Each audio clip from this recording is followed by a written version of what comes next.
Hi friends, welcome to my channel. मैं doctor Ritu Jain, मैं एक होम्योपैथिक कंसल्टेंट हूँ और आज मैं जिस टॉपिक पे बात कर रही हूँ वो है ड्राई कफ।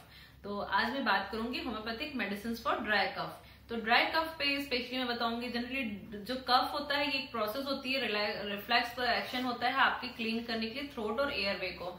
तो जब आपके कोई सी इन्फेक्शन हो जाता है किसी जगह पे तो बहुत ज्यादा कफिंग बढ़ जाती है।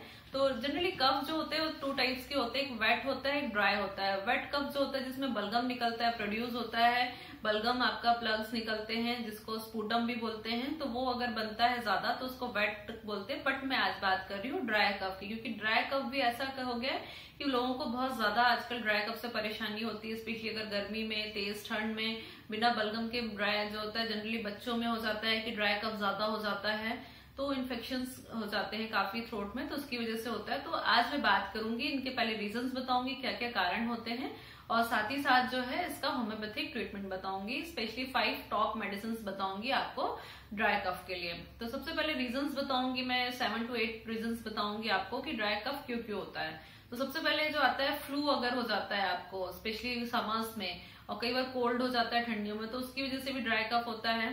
देन स्पेशली कई लोगों को 2 to 3 मंथ्स तक क्रॉनिक कंडीशन में चलता है, आपको 2, 3 मंथ्स, 4 मंथ्स हो जाते हैं कंटिन्यू ड्राई कफ के। तो एक्यूट और क्रॉनिक दोनों टाइप का होता है। जनरली जो फ्लू वगैरह होता है उसमें एक्यूट कंडीशन होती है, और जो लॉन्ग टर्म तक चलता रहता है उसको अपन क्रॉनिक कंडीशन बोलते हैं।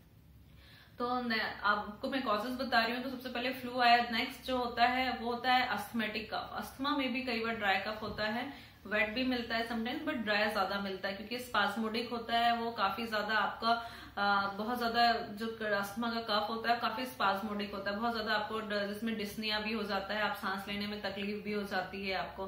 तो स्पास्मोडिक के साथ जो कफ होता है वो अस्थमा में होता है। देन कई बार न्यूमोनिया और अदर कंडीशंस होती है, जैसे स्मोकिंग, अगर आपने स्मोकिंग करते हैं या फिर आपके साथ में कोई ज्यादा स्मोकिंग करता है, आप ज्यादा स्मोक के कांटेक्ट में आते हैं, तो उन लोगों को भी ड्राई कफ देखा गया है। ज्यादा धुएं धूल में, ज्यादा डस्ट में रहना, पॉल्यूशन बहुत ज्यादा होना, तो इन लोगों में भी कफ देखा गया है। देन एलर्जीज में होता है, जिन लोगों को एलर्जिक प्रॉब्लम होती है, किसी चीज से पर्टिकुलर एलर्जी होती है। कई बार लोगों को ठंड से, गर्मी से एलर्जी होती है, बहुत ज्यादा तेज ठंड, हवा में चले जाते हैं, या बच्चे जनरली रात में नहीं ओढ़ते हैं और हवा लग जाती है डायरेक्ट, तो उसकी वजह से भी उनको ड्राई कफ स्टार्ट हो जाता है।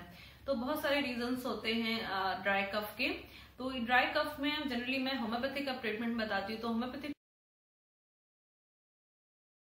ट्रीटमेंट जो होता है ड्राई कफ के लिए सबसे अच्छी मेडिसिन होती है ब्रायोनिया। ब्रायोनिया अगर जिन लोगों को दी जाती है, ब्रायोनिया मेडिसिन जो होती है ड्राइनेस के लिए फेमस होती है कि ड्राइनेस जिन लोगों को है उसमें ब्रायोनिया मेडिसिन बहुत अच्छा वर्क करती है। अगर आपका माउथ ड्राई है, आपके लिप्स ड्राई हो रहे हैं, आपका थ्रोट ड्राई हो रहा है और खांसी भी बहुत ज्यादा ड्राई है और इतनी तेज खांसी चलती है कि आपको चेस्ट पे होल्ड करना पड़ता है, थोड़ा पेन स्टार्ट हो जाता है खांसते खांसते। देन नेक्स्ट मेडिसिन होती है रूमेक्स। रूमेक्स भी ड्राई कफ के लिए स्पेशली बहुत अच्छी मेडिसिन है। देन क्यूप्रम भी एक मेडिसिन होती है स्पेशली ड्राई कफ के लिए। साथ ही साथ हायोस्काइमस जो मेडिसिन है वो भी ड्राई कफ के लिए स्पेशली बहुत अच्छी मेडिसिन है। और इसके अलावा जो मेडिसिन है वो है कालीबाइक्रोम। कालीबाइक्रोम मेडिसिन जो स्पेशली जब कफ ड्राई है बट हल्का सा एकदम थ्रेड लाइक आपका बलगम निकलता है, उसमें स्पूटम निकलता है, एकदम थ्रेड की तरह निकलता है थोड़ा सा।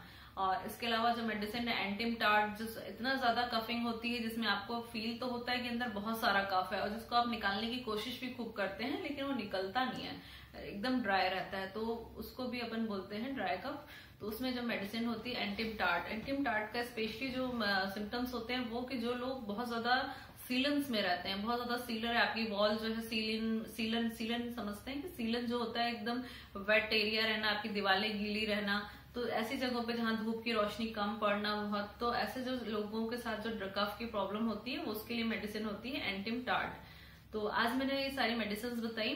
और अगर आपको भी कफ की प्रॉब्लम है, आपको जल्दी जल्दी कफ हो जाता है, आपको जल्दी ठीक नहीं होता है, आपका ट्रीटमेंट चल रहा है और आपको प्रॉपर रिजल्ट नहीं मिल रहे हैं, तो आप मुझे कमेंट बॉक्स में मेरे को कमेंट करके जरूर बताइए, तो मैं उसका आंसर आपको जरूर दूंगी। और आज का वीडियो आपको कैसा लगा प्लीज मेरे वीडियो को लाइक कीजिए और साथ ही साथ मेरे चैनल को सब्सक्राइब कीजिए। मेरे चैनल को आप सब्सक्राइब करते हैं तो आगे भी ऐसी इन्फॉर्मेशन आपको मिलती रहेंगी।